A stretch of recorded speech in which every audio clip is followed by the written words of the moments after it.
Nah, jadi pewarnaan bakteri ini pada hari ini kita bedakan menjadi dua, yaitu pertama pewarnaan sederhana dan pewarnaan diferensial. Perbedaannya tadi kan sudah dijelaskan dalam pretest tadi, kalau pewarnaan sederhana itu dia hanya menggunakan satu jenis zat warna. Tujuannya itu untuk mengamati morfologi, bentuk, dan susunan dari sel bakteri. Nah, pewarnaan sederhana ini terbagi menjadi dua, yaitu pertama pewarnaan langsung atau pewarnaan positif, dan yang kedua itu pewarnaan tidak langsung atau disebut juga dengan pewarnaan negatif. Nah, yang kedua yaitu pewarnaan diferensial. Pewarnaan diferensial itu merupakan pewarnaan yang menggunakan lebih dari satu jenis zat warna. Tujuannya untuk membedakan bagian-bagian dari sel mikroba seperti flagel, endospora, kapsul gitu. Nah, pewarnaan diferensial ini tujuannya kan di sini ada pengelompokan bakteri sama pewarnaan struktural tadi kan. Pengelompokan bakteri ini terbagi lagi. Kalau pewarnaan diferensial yang untuk mengelompokkan bakteri itu contohnya pewarnaan Gram dan pewarnaan tahan asam. Tapi yang di dalam praktikum yang biasa kita lakukan itu dan yang ada di penuntun itu kita melakukan pewarnaan Gram biasanya. Kita belum melakukan pewarnaan tahan asam. Selanjutnya kalau pewarnaan struktural itu contohnya ada pewarnaan endospora, pewarnaan flagel, pewarnaan kapsul. Lanjut, prinsip dasar dari pewarnaan sederhana yaitu yang pertama, adanya ikatan ion antara komponen sel dari bakteri dengan senyawa aktif dari pewarna. Yang kedua, terjadi ikatan ion karena muatan listrik pada komponen sel dan pada pewarna. Berdasarkan muatan ini dapat dibedakan menjadi pewarna asam dan basa.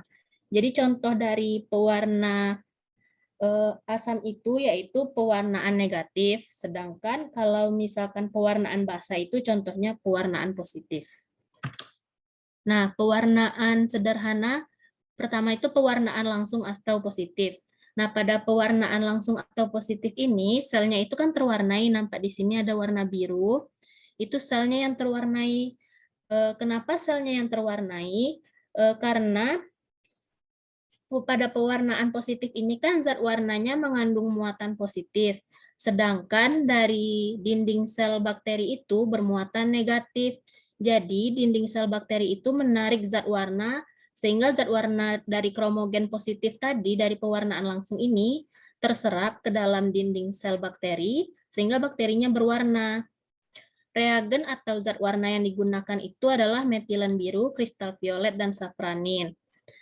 Selanjutnya, untuk pewarnaan tidak langsung atau pewarnaan negatif, itu selnya tidak terwarna atau terang. Jadi yang putih-putih ini adalah bakteri yang diwarnai. Jadi bakteri itu kan tidak berwarna nih.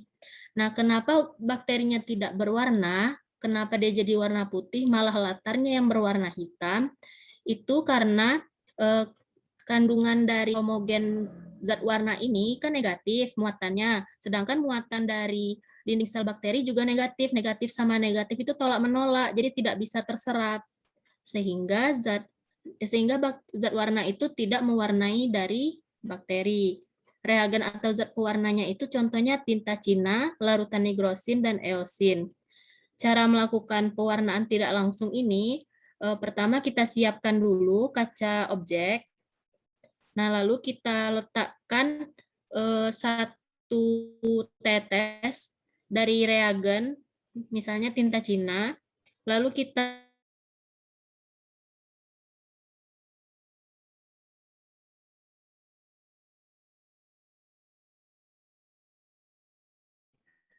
masukkan menggunakan ogen, kita gerus dengan cara kita ambil kaca objek baru, itu kita bentuk sudut 45 derajat, kita gerus seperti ini dan terbentuklah lapisan seperti ini. Setelah itu baru kita amati di bawah mikroskop. Nah, sejauh ini sebelum masuk ke video penjelasannya, apakah ada yang ingin ditanyakan? Atau kecepatannya kakak ngomongnya? Bisa dipahami tidak kira-kira? Oke. Nah, jadi lanjut kita ke videonya dulu.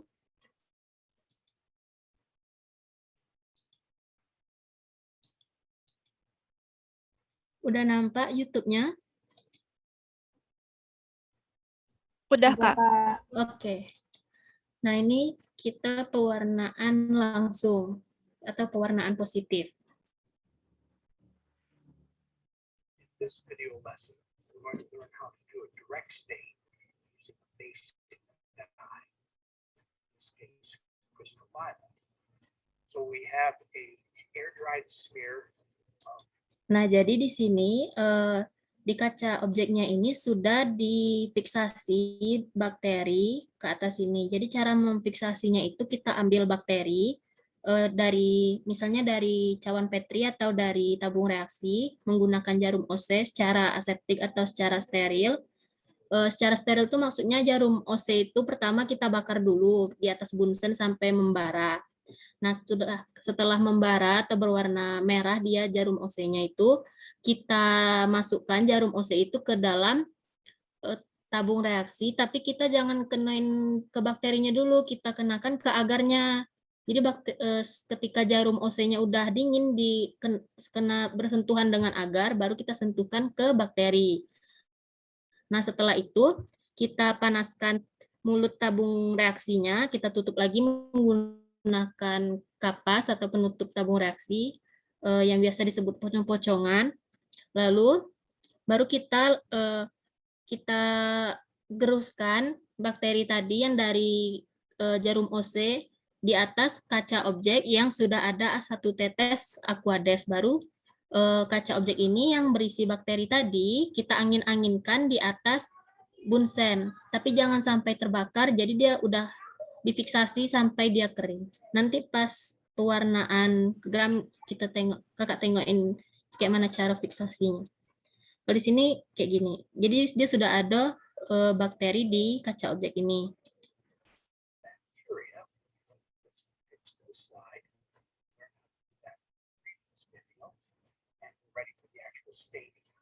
So we set our slide on the staining deck. What it takes is the violet.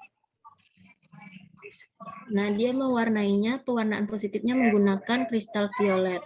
Jadi diteteskan kristal violet itu ke atas apusan bakteri tadi.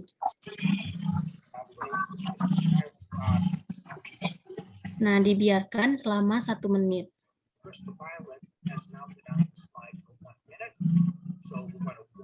Nah, setelah 1 menit, kita bilas preparat tadi menggunakan Aquades, cara mengalir.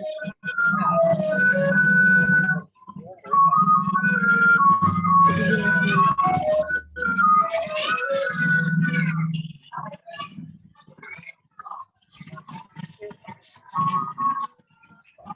Nah, setelah dibilas,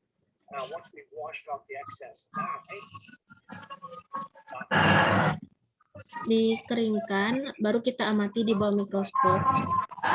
Nah, dia tuh mengeringkannya menggunakan buku ini, kertas biru atau kertas putih. Kalau misalnya di lab kita tuh, kita nggak pakai kertas ini sih karena nggak punya. Jadi biasanya tuh diangin-anginkan saja untuk mengeringkannya.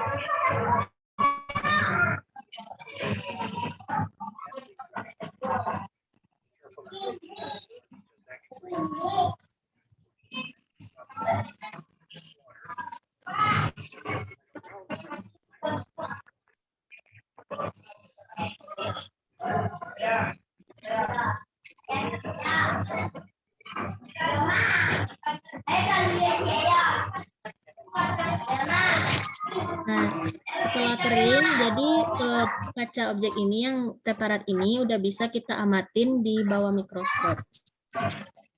Nanti hasilnya seperti di PPT kakak tadi. Jadi nanti bakterinya yang akan berwarna karena penyerap dari zat warnanya. Lalu kita mau ke pewarnaan negatif. Udah paham lah, udah bisa dipahami lah kan pewarnaan langsung ini atau pewarnaan positif ini? Oke. Nah, lanjut. Itu siapa sih? Mic siapa yang hidup tuh? Oke, makasih. Nah, lanjut kita ke pewarnaan negatif.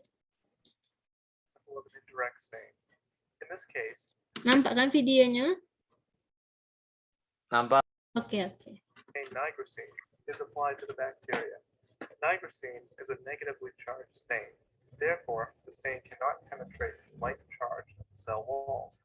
Instead, the dye colors the background of the cell, rendering the cells unstained. This method of staining allows for living cells to be observed. The negative stain. As done in other stains, obtain a glass microscope slide and pass it through a flame to sterilize. At one end of the slide, aseptically transfer a small drop Nah, of 10% diteteskan satu nigrosin tetes dari zat warna. Dia menggunakan with a nigrosin. sterile wire inoculating fluid. Lalu diambil Transfer a small bakterinya amount of tadi bacteria to the menggunakan microscope slide and menggunakan mix with the drop loop of nigrosin. jarum osil loop berbentuk loop. Using a second Sudah sterile dihomogenkan, microscope slide at a baru 45 diambil degree angle, gently kaca objek yang kedua yang steril dibentuk sudut 45 derajat baru digerus. spread the drop containing the bacteria across the slide, creating a thin film as shown here. Kayak gitu. Allow the smear to air dry and then examine under oil immersion. If Nah, unfamiliar lalu with the proper use and dikeringkan function of a dengan cara diangin-anginkan di udara saja. Baru setelah itu diamatin di bawah mikroskop. review the video how to use a microscope. Seen here is an image of a negative stain. Nah, kira-kira gini gambarnya. Jadi yang bening-bening ini, yang berwarna bening atau cerah yang tidak terwarna ini tuh bakterinya. Sedangkan yang gelap belakangnya ini warna dari reagen tadi, dari nigrosin. Itu sih kira-kira pewarnaan sederhana. Bisa dipahami? Kak, Masuk, Kak. izin bertanya, Kak. Iya, silakan Nabila. Yang tadi kan pewarnaan negatif sama pewarnaan positif tuh. Nah, itu tuh kan bakterinya tuh sama atau beda sih? Soalnya kok kalau pewarnaan positif tuh kok bisa ya warnanya tuh warnain, tapi kok warna negatif bakterinya tuh kok bisa dari warnain. Tapi itu tuh karena bakterinya beda tuh gimana? Kasih, Kak. Bakterinya sama-sama. Jadi bakterinya tuh sama, bisa sama, bisa beda. Jadi kalau misalkan pewarnaan positif sama negatif ini kan tujuannya kita cuma untuk melihat bentuk dari sel bakterinya. Nah, apakah dia bentuknya bulat atau kokus atau bentuknya batang atau basil. Jadi itu misalnya antara pewarnaan positif dan negatif tadi bisa saja kita menggunakan bakteri yang jenisnya sama atau bakteri yang jenisnya beda. Itu tuh tidak terlalu ngaruh, soalnya semua bakteri itu dinding selnya bersifat negatif. Nah, jadi tergantung dari pewarnaan apa yang kita gunakan. Karena dinding sel bakteri itu bersifat negatif, misalnya kita melakukan pewarnaan positif tadi, nah berarti kalau di pewarnaan positif nanti bakterinya itu akan berwarna. Tapi kalau kita misalkan menggunakan pewarnaan negatif di bakteri itu, bakterinya tidak terwarna gitu. Nah, itu terserah kita mau menggunakan bakteri jenis apapun, itu sama baik hasilnya, karena kita cuma tujuannya untuk melihat kayak mana sih bentuk bakterinya gitu. Nah, belum ke mengidentifikasi lebih lanjut ini jenis bakteri apa. Jadi itu tidak bisa kita menggunakan pewarnaan ini cuma untuk mengidentifikasi kita menemukan bakteri apa sih gitu. Nah, jadi itu ini masih belum jadi hal yang akurat untuk mengidentifikasi bakteri, tapi lebih ke untuk kita sekedar mengetahui bentuk bakterinya apa gitu. Nah, misalnya kita ini praktikum ionian di lab gitu. Nah, nanti tuh disediakan kita tuh udah tahu bakterinya misalkan Staphylococcus aureus gitu. Nah, udah tahu, tapi kita tuh nama bakterinya udah tahu, kita udah tahu nih bentuk bakterinya kayak mana. Jadi kita warnain menggunakan pewarnaan positif atau maupun pewarnaan negatif gitu. Nah, cuma untuk mengetahui bentuknya ya. Bisa dipahami enggak kira-kira? Apa boleh Kakak jelasin? Paham kok, Kak. Oke. Ada yang mau ditanya lagi? Enggak, oke. Nah, jadi itu kalau misalnya kita mau identifikasi bakteri itu, biasanya itu lebih ke pewarnaan gram. Nah, setelah kita tahu dari pewarnaan gram itu dia jenisnya bakteri gram positif atau gram negatif, nanti kita lakukan uji lanjut di uji biokimia. Itu tuh panjang kalau misalkan kita mau mengidentifikasi suatu bakteri itu dari awalnya pewarnaan gram dulu, baru nanti kita lanjutkan pewarnaan yang lain gitu. Nah, kayak misalkan kita mau identifikasi bakteri tanah nih, kita lakukan pewarnaan gram, udah tahu nih bakteri dia masuk bakteri gram positif atau gram negatif, kita lakukan lagi misalkan pewarnaan endospora, apakah dia punya endospora atau tidak, nanti baru kita cocokin hasil dari semua pengamatan kita itu dengan buku identifikasi bakteri, buku Berge namanya, gitu. Sekilas info deh. Nah, lanjut ya, berarti kalau pewarnaan sederhana tuh udah, kita lanjut ke pewarnaan diferensial. Kalau misalnya pas kakak jelasin kalian ada yang kurang paham, langsung tanya B juga udah apa-apa kok. Nah, kita lanjut ke pewarnaan diferensial. Nampak kan PPT-nya? Nampak ada? Oke. Nampak. Nah, pewarnaan diferensial ini kan tadi terbagi menjadi dua, yaitu yang pertama, yang untuk pengelompokan bakteri itu contohnya pewarnaan gram dan pewarnaan tahan asam. Yang kedua itu kalau untuk pewarnaan struktural itu atau contohnya itu kayak misalkan pewarnaan endospora, pewarnaan flagel, pewarnaan kapsul itu tujuannya untuk membedakan bagian-bagian dari sel. Nah, proses dari pewarnaan gram itu hampir sama dengan yang tadi, tapi ini lebih banyak lagi karena dia menggunakan dua jenis zat warna. Yang pertama itu pewarna dasarnya atau kristal violet di sini, dan kalau pewarna pembandingnya itu safranin. Nah, pada pewarnaan gram itu pertama prosesnya itu kita siapkan kaca objek. Kaca objeknya itu kita tetesin 1 tetes Aquades, lalu kita ambil bakterinya, kita fiksasi di atas bunsen dengan cara dilewat-lewatkan sampai apusan bakteri tadi kering, lalu kita teteskan dengan kristal violet, kita diamkan selama 1-2 menit, lalu kita bilas menggunakan air. Nah, pembilasan ini bisa dengan cara celup seperti ini, atau bisa juga dengan cara pencucian langsung menggunakan alat bantu keran atau menggunakan corong tadi yang botol pencuci tadi. Jadi bisa dua cara, dengan cara langsung atau dengan cara dicelup-celup. Yang keempat prosesnya itu setelah dibilas dari kristal violet, dibilas dengan Aquades ini, lalu kita tetesin bakteri tadi menggunakan iodin, lalu ditunggu 1-2 menit. Nah, tujuan kita tetesin iodin ini itu untuk memperkuat lekatnya zat warna pada bakteri.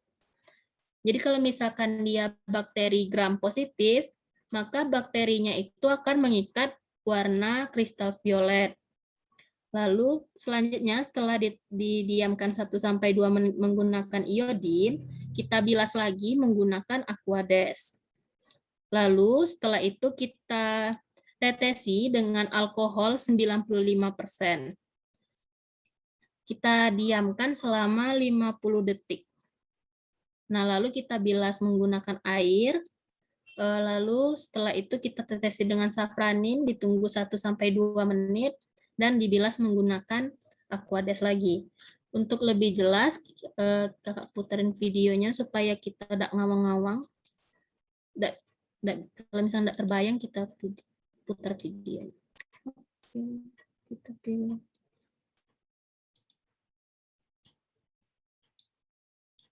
Nih, nampak videonya?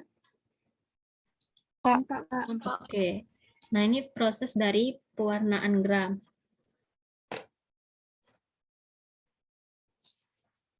In this video, you will learn how to perform gram staining.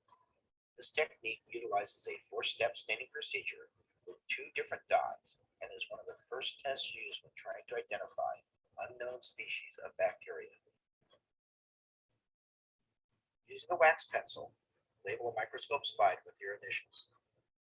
Then draw a circle about 1 centimeter in diameter on the slide.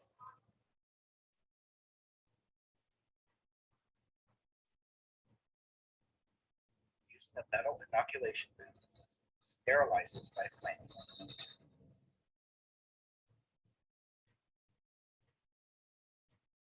Nah, itu yang dengan cara aseptik tadi kan, jarum inokulasi atau jarum OC-nya itu kita bakar dulu di atas bunsen sampai dia membara. Mana sih tadi? Nih, kan dia membara tuh.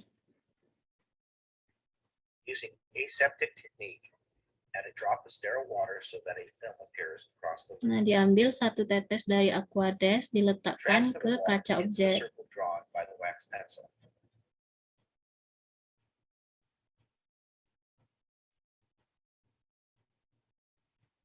Nah, lalu dibakar lagi, Flame the metal dipijarkan lubricant lagi, to disterilisasi sterilize. lagi jarum OC-nya di atas bunsen sampai berpijar. After allowing Nah, it to kita cool, ambil, use nah the dia metal itu lube to transfer a di colony of bacteria tap-tap, ditekan-tekan ke agarnya dulu supaya jarum tadi kan panas tuh habis dipijarkan. Nah, itu tuh supaya tidak membunuh dari bakteri yang ada di sini. Setelah kira-kira dingin karena dia sudah menyentuh agar, baru kita sentuh bakterinya menggunakan jarum OC. Make sure to Gitu. lightly touch the bacterial colony to avoid transferring too many Nah, bacteria. lalu dihomogenkan di sini di atas kaca objek. When finished, flame the Nah, lube lalu to dibakar sterilize. lagi, disterilisasi lagi jarum OC-nya di atas bunsen sampai berpijar.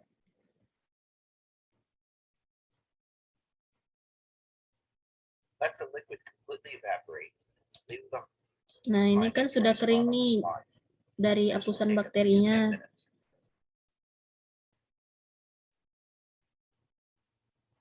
Once the liquid is dried completely, Fiksasi dengan cara dilewat-lewatkan kaca objek tadi di atas bunsen. 3 times.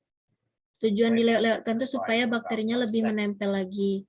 Kalau kalian bertanya, ngapa sih dilewat-lewatkan? Ngapa tidak ditaruh di atasnya, Kak? Kalau misalkan di atasnya itu bisa rusak dari struktur bakterinya, makanya kita cuma lewat-lewatkan, Bay. Yes. Ensure that all Bunsen burners are turned off. Nah, baru before dimatikan handling the set of bunsen, vaccines.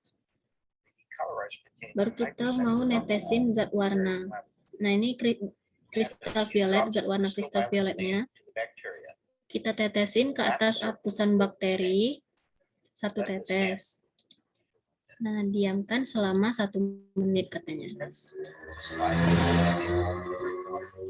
Nah, setelah 1 menit itu baru dibilas. Nah, tadi kan kalau di pewarnaan positif, tadi kan kita mencucinya itu atau membilasnya itu dengan cara air mengalir. Nah, kalau di sini dia menggunakan cara dicelup-celup.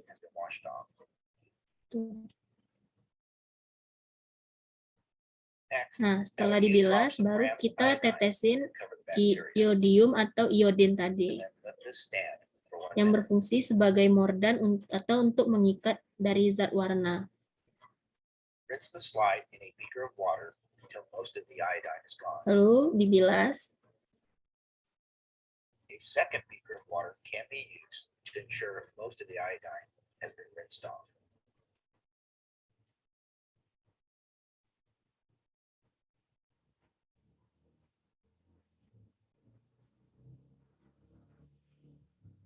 Now add a few drops of decolorizer. Nah, ini Let tadi the decolorizer decolorizer tuh namanya tuh alkohol 95% bisa juga.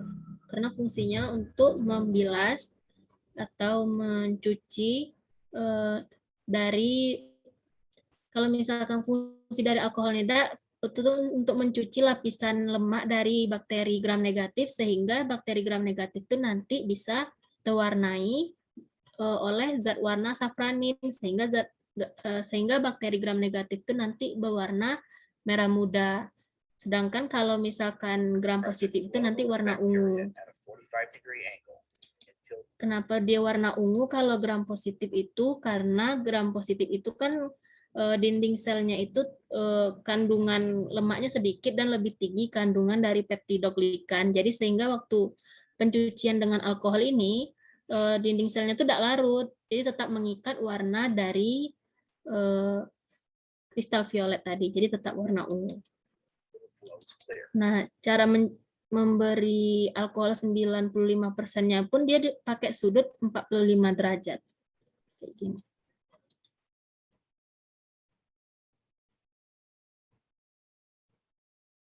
Then finish by rinsing the slide. Nah, setelah 50 detik tadi baru dibilas menggunakan Aquades lagi.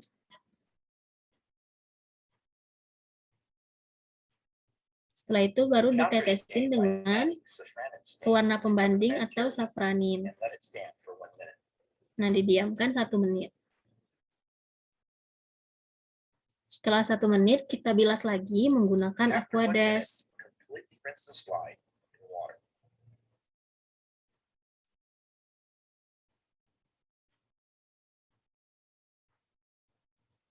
Allow the slide to dry completely. Once the slide is completely dry, Nah, observe the sample. ketika benar-benar kering kaca objeknya atau preparatnya baru diamatin di bawah mikroskop gitu. Kira-kira bisa dipahami? Atau masih bingung? Oke, bisa ya? Ada yang ngomong tadi ya? Atau bingung? Bisa lah, Dak? Ada nak ditanyain enggak? Enggak, Kak. Enggak, oke. Nah, jadi ini hasil pewarnaan gramnya. Nanti kalau dia misalkan bakteri gram positif, dia tuh nanti berwarna ungu. Sedangkan kalau dia bakteri gram negatif tuh dia berwarna pink. Kenapa dia warna ungu? Karena mempertahankan zat warna kristal violet. Kalau yang ini gram negatif tadi itu menyerap zat warna safranin atau pembanding. Karena tadi kan bakteri gram negatif tuh kandungan lipidnya atau lemaknya tuh tinggi. Jadi pas dicuci dengan alkohol 95%, larut lipidnya tuh lemaknya tuh larut. Sehingga bisa masuk dari zat pewarna pembanding safranin tadi. Terus yang perlu diperhatikan dalam pewarnaan gram ini, kalau kita mau pewarnaan gram itu kita harus mengetahui umur biakan dari bakterinya. Jadi kalau misalkan bakteri yang akan diwarnai pewarnaan gram itu kalau bisa jangan terlalu tua. Maksudnya tuh kalau kita striknya hari ini minimal tuh 24 jam maksimal 24 jam setelah strik itu kita tuh langsung pewarnaan gram gitu. Nah, kalau udah lewat dari 24 jam atau lewat dari waktu optimal dari bakterinya itu, bisa dikhawatirkan nanti tuh hasil dari pewarnaan kita tuh rancu. Karena bakteri gram positif tuh cenderung bisa mengalami kehilangan kemampuannya untuk mengikat zat warna kristal violet tadi. Misalkan kalau bakteri kita nih udah lebih nih dari 24 jam atau lebih nih dari lebih dari waktu optimum dari tumbuhnya bakteri ini, baru kita warnain pewarnaan gram. Nah, itu tuh nanti yang harusnya dia tuh bakterinya tuh benar-benar gram positif, tapi karena kita waktunya untuk mewarnai itu udah lewat dari 24 jam, jadi kemampuan bakteri tadi untuk menyerap zat warna kristal violetnya tadi tuh udah berkurang. Jadi bisa nanti bakterinya itu ada setengah ungu, setengah pink gitu. Nah, padahal itu bakteri yang sama. Itu bisa jadi karena umur dari bakteri yang kita gunakan tadi sudah tidak optimal lagi gitu sih. Ada yang mau ditanyain? Itu penjelasan hari ini, atau kalian mau nengok nambah materi tentang pewarnaan tanah asam dan pewarnaan spora ya lagi. Kak, yang pewarnaan negatif tadi Kak, tengok gambarnya tadi Kak. Oh, yang terakhir. Yang gram atau yang negatif biasa? Yang gram. Oh, yang gram ini. Iya. Nampak? Udah. Tunggu dulu, ada yang nak tanyain Kak. Ini nih yang untuk dalam pewarnaannya tuh itu emang langsung sekaligus 2 kali gitu langsung dapat perbedaan 2 warna nih, atau kita satu-satu tapi itu tinggal ditambahin gitu Kak? Enggak, jadi tuh jadi kalau misalkan kita melakukan pewarnaan gram ini dari semua proses yang runtutan yang tadi udah ada di video dan yang Kakak jelaskan tadi tuh, ini hasil akhirnya. Misalnya nih kita mewarnain bakteri Pseudomonas nih, Dak. Nah, kita udah lakukan nih pewarnaan semua, udah kita kasih kristal violet, udah kita kasih semua runtutannya, kita kasih terakhir safranin. Nah, kenapa warnanya pink, ngapa ada ungu? Itu tuh ini memang hasil akhirnya gitu. Nah, jadi dari semua proses itu, inilah hasilnya. Kalau dia warnanya pink, nanti bakteri yang kita amatin tuh berarti dia bakterinya termasuk gram negatif gitu. Nah, kalau misalkan hasil dari semua setelah kita warnain tuh hasilnya ungu kayak Bacillus ini, berarti dia gram positif gitu.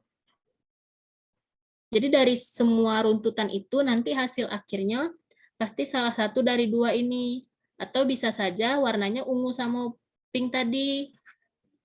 Dalam satu bakteri tadi, dalam satu jenis bakteri tadi bisa jadi hasilnya ungu dan pink tadi mungkin karena waktu optimal bakterinya udah lewat, karena bakterinya udah tua gitu. Nah, kira-kira bisa dipahami enggak? Paham, Kak. Makasih, Kak. Oke, sama-sama. Ada yang mau ditanyain lagi? Atau kalian mau nengok pewarnaan tahan asam? Tahan asam yang kayak gini sih. Bedanya dia tuh kalau tahan asam tuh dipanasin.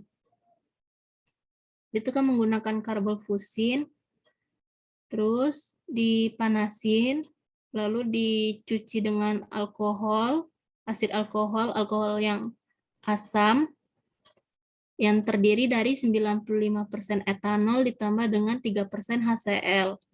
Nah, terus terakhir kita warnai dengan metilen biru, pewarna pembandingnya. Nah, hasil akhirnya tuh nanti kalau bakterinya berwarna ungu, berarti dia tidak tahan asam. Tapi kalau dia warnanya pink, itu berarti dia tahan asam. Gitu. Terus kalau pewarnaan spora, tuh sel bakterinya dalam bentuk spora tuh sel dorman yang tidak melakukan aktivitas hidup. Jadi kalau sel bakteri itu punya sporas, jadi bakteri itu bisa dorman atau dormansi kayak tidur gitu. Nah, jadi tidak melakukan aktivitas hidup, tapi dalam fase istirahat dia, tapi dia masih hidup lah gitu. Nah, karena kondisi lingkungannya ekstrim. Nah, bakteri yang mengandung spora ini, contohnya itu beberapa genus dari Bacillus, bakteri aerob. Nah, pewarnaan spora ini, pewarna dasarnya itu malasid green untuk mewarnai endosporanya. Sedangkan kalau pewarna pembandingnya itu safranin. Safranin ini nanti yang akan mewarnai sel vegetatif dari bakteri. Nah, di pewarnaan spora ini juga dilakukan pemanasan, fungsinya itu untuk pengikatan warna, pengikatan zat warna. Sama kayak pewarnaan tahan asam ini kan juga dipanasin kan, itu tujuannya untuk mengikat zat warna tadi. Terus pencuciannya dilakukan dengan air mengalir. Udah sih, itu materi dari praktikum kita hari ini. Ada yang mau ditanyain? Kita bahas laporan. Kalau PPT yang videonya nanti kakak kirim ke Google Classroom ya. Langsung ke Kak ke laporan. Apa tuh langsung ke laporan? Oke. Nah, Iya, jadi Kak. laporan kita yang ini, pewarnaan ini, dari 2 pewarnaan ini tuh langsung dijadiin satu bag ke pewarnaan umum. Jadi di laporan pewarnaan ini, pewarnaan bakteri ini, nanti kalian buatlah kajian teorinya tentang pewarnaan sederhana dan pewarnaan diferensial. Terus yang hal-hal yang dibahas itu nanti yang pertama, kenapa tadi pada pewarnaan sederhana yang positif itu tuh zat warnanya, kenapa bakterinya tuh bisa terwarnai, itu tuh kalian bahaslah pakai sumber literatur. Walaupun kita udah tahu ngapa dia bisa terwarna gitu. Nah, terus yang kedua, kenapa pada pewarnaan negatif atau yang tidak langsung itu malah latar belakangnya yang terwarnai. Terus yang dibahas yang ketiga itu pada pewarnaan gram, mengapa pada pewarnaan gram itu yang bakteri gram positif itu menyerap zat warna kristal violet, dan yang terakhir itu pada pewarnaan gram, mengapa bakteri gram negatif malah menyerap zat warna safranin atau zat warna pembanding. Terus kalau kalian mau nambahin pembahasan yang lain selain dari yang kakak sebutin juga boleh. Itu sih. Ada yang mau ditanyain? Kak, Uh-uh. bisa diulang yang ketiga? Oh ya, cepetnya nih ya, maaf. Jadi yang dibuat di laporan ini tuh kan kita gabung antara pewarnaan sederhana sama diferensial. Nah, kalau untuk buat kajian teorinya terserah kalian, penting berhubunganlah dengan pewarnaan sederhana itu dengan pewarnaan diferensial. Terus kalau yang dibahas itu tuh kalau dari kakak tuh cuma 4. Yang pertama, kenapa pada pewarnaan sederhana yang positif itu bakterinya itu malah terwarnai gitu, menyerap zat warna. Kenapa zat warnanya itu bisa masuk ke dalam si sel bakteri tadi pada pewarnaan positif. Terus yang kedua, itu kenapa pada pewarnaan tidak langsung atau pewarnaan negatif, malah latar belakangnya yang terwarnai. Jadi sel bakterinya kan tidak berwarna tuh. Nah, itu kalian bahas dengan kata-kata sendiri dan juga dikuatkan dengan literatur. Terus yang ketiga, itu kenapa bakteri gram positif pada pewarnaan gram malah berwarna ungu karena menyerap kristal violet. Kenapa dia menyerap kristal violet gitu pada bakteri gram positif. Dan yang keempat, pada pewarnaan gram yang bakteri gram negatif itu mengapa bakteri gram negatif itu menyerap zat warna pembanding atau safranin. Itu besi. Kalau kalian ada kira-kira yang masih kurang pas nih Kak, ada yang pengen kami tambah lagi untuk bahas, itu tidak apa-apa juga ditambahin. Yang penting inti-intinya yang keempat tadi sih. Apa masih cepat juga ya? Nggak jelas. Oh, udah jelas. Oke. Nah, udah sekian praktikum kita hari ini. Kalau praktikum minggu depan, insya Allah kalau Kak Siva udah bisa masuk, kita praktikum tentang isolasi dan screening bakteri.